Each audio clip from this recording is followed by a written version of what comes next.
দেশজুড়ে তীব্র গ্যাস সংকটে ভোগান্তিতে পড়েছেন সিএনজি চালিত যানবাহনের চালক ও শিল্প কারখানার মালিকরা। গাজীপুরে সিএনজি পাম্প ও শিল্প কারখানায় গ্যাসের চাপ নেমেছে 1 PSI এর নিচে।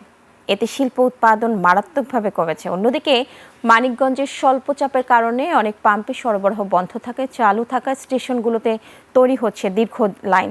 ঘন্টার পর ঘন্টা অপেক্ষা করেও পর্যাপ্ত গ্যাস না পাওয়ায় কমছে চালকদের আয় ও ব্যাহত হচ্ছে যাত্রী সেবা। পাম্প কর্তৃপক্ষ বলছে, চাহিদার তুলনায় সরবরাহ কম থাকায় স্বাভাবিকভাবে গ্যাস দেওয়া সম্ভব হচ্ছে না। দ্রুত সংকটের সমাধান না হলে জনভোগান্তি আরও বাড়ার আশঙ্কা করছেন সংশ্লিষ্টরা। দর্শক, গ্যাস সংকটের আরও খবর জানাতে সরাসরি যুক্ত হচ্ছেন মানিকগঞ্জ প্রতিনিধি আল আমিন মাহমুদ। মাহমুদ, সারা দেশে তো তীব্র হচ্ছে গ্যাসের সংকট, আপনার এলাকায় কি পরিস্থিতি জানাবেন?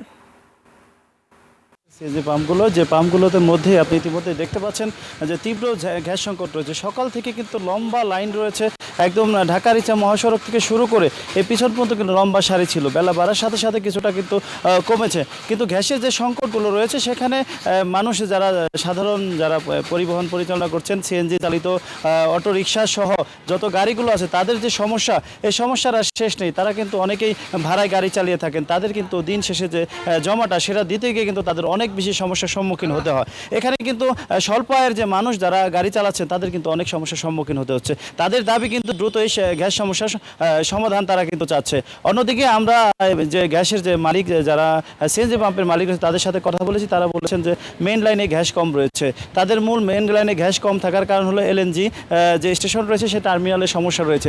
সব মিলিয়ে কিন্তু গত প্রায় 1.5 থেকে 2 মাস যাবৎ কিন্তু মানিকগঞ্জের প্রত্যেকটি পাম্পে কিন্তু গ্যাস সংকট রয়েছে। এই মুহূর্তে কিন্তু মানিকগঞ্জে 2-1টি পাম্প ছাড়া ম্যাক্সিমাম পাম্প কিন্তু এখন বন্ধ রয়েছে শুধুমাত্র এই গ্যাস সংকটের কারণে। এখানে যে পাম্পগুলো গ্যাস দিচ্ছে সেখানে কিন্তু তীব্র সিরিয়াল তৈরি হয়েছে। অন্যদিকে যদি আমি একটু জানিয়ে রাখতে চাই, সেটি যে মানুষের রান্নার যে গ্যাসগুলো রয়েছে, আবাসিক গ্যাস, সেখানেও কিন্তু ব্যাপক সংকট রয়েছে। বেশিরভাগ মানুষের কিন্তু এলপিজি সিলিন্ডার দিয়ে রান্না বান্না করতেছে, কেউ কেউ কিন্তু ইলেকট্রিক চুলা দিয়ে রান্না করছে। যে প্রবলেমগুলো রয়েছে সেখানে কিন্তু প্রত্যেকটা সাধারণ মানুষের কিন্তু প্রত্যাশা এখানে যেন দ্রুত গ্যাসের সংকট হয়। গ্যাস সংকট নিরসনের জন্য প্রত্যেকটা চেষ্টা রয়েছে। এই ছিল সর্বশেষ মানিকগঞ্জের সিএনজি পাম্প এবং গ্যাস সংকটের সর্বশেষ খবর। পলি। মাহমুদ, আপনাকে ধন্যবাদ।